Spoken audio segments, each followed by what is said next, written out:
وصف ياسر عرفات اكتشافه بهبة الله للفلسطينيين والدافع الذي سيجعل من غزة كسنغافورة. الحلم المنسي منذ أكثر من 20 عاما، والقشة التي ما زال أهل غزة يعلقون عليها آمالهم الاقتصادية. ثروة يحرسونها ولا يستطيعون استغلالها، تغنيهم عن واردات إسرائيل ل15 عاما وتجعلهم من أكبر المصدرين في العالم. شكل ملامحها عرفات وطمسها الاحتلال، وقد تستفيد منها مصر. عزيزي المشاهد، نحن نسعى لنصلك بالعالم من جميع زواياه، فلا تنسى الاشتراك بالقناة والمرور علينا بالتعليقات. هل تساءلت يوما كيف كانت لتكون فلسطين، وبالتحديد غزة، لو لم يتم احتلالها؟ وإذا ما كانت كجيرانها القريبين منها لها من الثروات ما يساعدها على إنشاء مشاريع اقتصادية تنهض بها؟ الإجابة على ذلك تكمن في البحث عن فترة حكم ياسر عرفات، الفترة التي كانت ستحول غزة إلى سنغافورة كما قال عرفات حينها، ولكنها بقيت آمالا معلقة منذ أكثر من 20 عاما. فكيف كان يرى ياسر عرفات مستقبل غزة قبل النكبة؟ لن نستفيض كثيرا في الحديث عن التاريخ، ولكن سنشير فقط إلى الفترة التي تم فيها توقيع اتفاقية أوسلو، والتي تضمنت أن تسيطر السلطة الفلسطينية على غزة. ولكن حينها كان لإسرائيل رأي آخر، ورفضت أن يكون للفلسطينيين الحق في الخروج من تحت سيطرة الاحتلال. وبدأ بعد ذلك ياسر عرفات يفقد صلاحياته ومعها طموحاته، وتتالت الضربات العسكرية والحروب، وتقييد الحركة التجارية وحركة الأشخاص، وسيطرة لإسرائيل على معبرين بريين. كل ذلك أدى إلى انخفاض الناتج المحلي الفلسطيني، وبات العيش في غزة منذ عام 2022 بمثابة العيش داخل سجن مكتظ دون كهرباء لغالبية الوقت، وليس به أدنى مقومات الحياة. هذا هو واقع غزة بعد أن كانت ضمن مخطط سيجعلها على حسب تعبير ياسر عرفات مثل سنغافورة. مشروع عرفات المنسي، هبة الله للفلسطينيين، وستصبح غزة كسنغافورة. هكذا كانت نظرة عرفات الاستشرافية لغزة. وقبل الحديث عن هذه المشاريع لا بد من الإشارة إلى أن ياسر عرفات كان من أغنى قادة العالم، والذي تقدر ثروته بنحو 300 مليون دولار، وظل يدير إمبراطورية مالية هائلة تشمل استثمارات منظمة التحرير الفلسطينية والمنقسمة ما بين مجال الطيران ومزارع الموز وشركات التكنولوجيا العالية.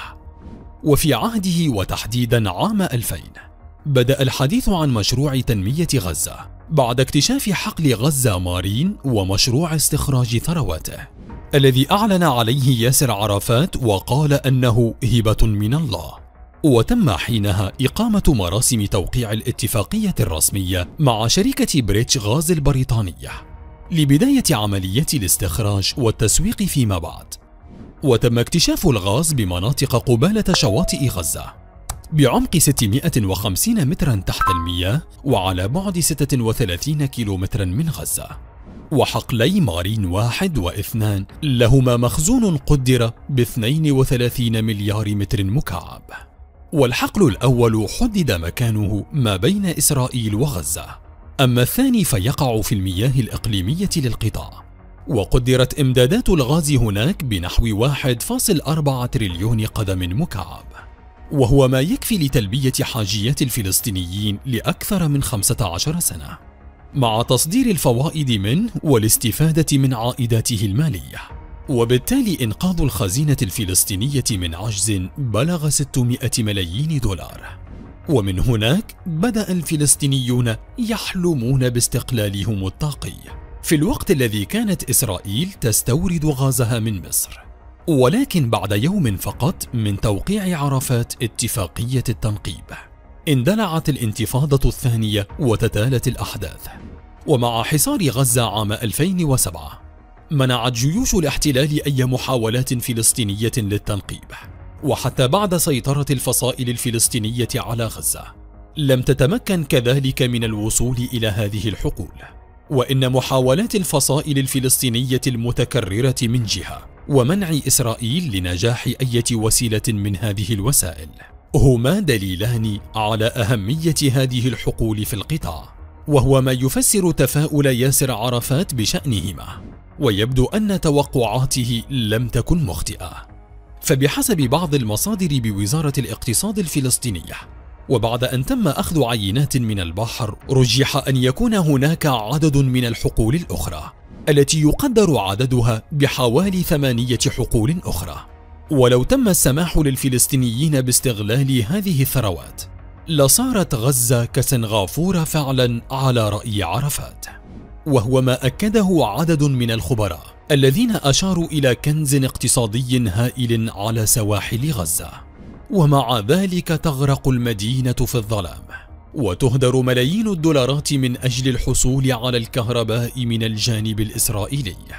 ولو بحثنا عن دوافع ارتباط الاقتصاد الفلسطيني بإسرائيل، فسنقول إن السبب بالأساس هو اتفاقية باريس التي تم توقيعها بين الطرفين، والتي تعطي الحق لإسرائيل بأن تتحكم في كل عمليات التصدير والتوريد، وأن تخضع لها كل مخططات بناء المصانع والحركة التجارية، ومع زيادة المطالبات الشعبية في ظل الأزمة الطاقية العالمية بفك الحصار عن ثرواتهم بغزة.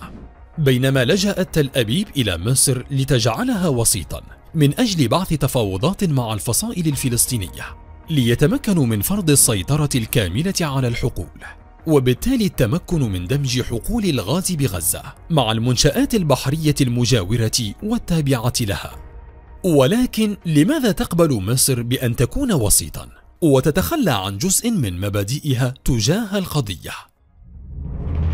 مصر وغاز غزة. تلعب مصر دورا مزدوجا في القصة، فهي من جهة وسيط ومن جهة أخرى مستفيد. وبقبول القاهرة رعاية مشروع استخراج الغاز، كان من المنتظر نقل غاز غزة إلى سيناء، والتي تضم أكبر مصنع وتسييل الغاز، ومن ثم تصديره إلى اليابان وكوريا بأسعار أفضل من تلك التي اقترحها الاحتلال وأوروبا. ومؤخرا بدأ الحديث عن صفقة مشابهة 45% من عائداتها ستوجه إلى الجانب المصري بعد أن يتم التطوير بالمياه الفلسطينية والمعالجة في مصر بعد نقل الغاز عبر أنابيب تحت البحر. وكان لهذا المشروع أهمية بالغة لمصر التي تعمل على استغلال صورتها وخبرتها في المجال لبلوغ هدفها بأن تكون مركزا إقليميا للطاقة، وكان ذلك كافيا لإثارة شكوك الاحتلال تجاه مصر واتهامها بأنها تريد بلوغ هدفها على حسابها، وذلك من خلال الضغط على تل أبيب وإنجاح المفاوضات مع غزة لتشع هي إقليميا. وبينما يحاول كل طرف جذب طرف الخيط إلى جهته، تتخبط غزة والفلسطينيين في واقع اقتصادي داكن وسلطة بلا سيادة أنتجتها اتفاقية أوسلو، التي جعلت من اقتصاد الفلسطينيين جزءا تابعا تماما لتل أبيب، وغزة عاجزة تماما على التصرف في ثرواتها.